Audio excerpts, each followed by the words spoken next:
અમદાવાદના મેમનગર વિસ્તારમાં SP girls હોસ્ટેલમાં રહેતી 57 વિદ્યાર્થીઓને ફૂડ પોઈઝનિંગની અસર થતા મચી દોડધામ।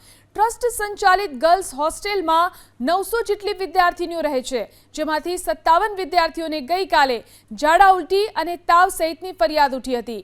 ત્યારબાદ તુરંત વિદ્યાર્થીનીઓને નજીકની ખાનગી હોસ્પિટલમાં સારવાર માટે ખસેડવામાં આવી।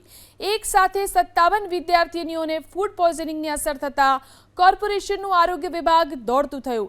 હેલ્થ વિભાગના અધિકારીઓની પ્રાથમિક તપાસ મુજબ વિદ્યાર્થીનીઓએ બહાર પાણીપુરી, દાબેલી સહિતની વસ્તુઓ ખાધી હતી।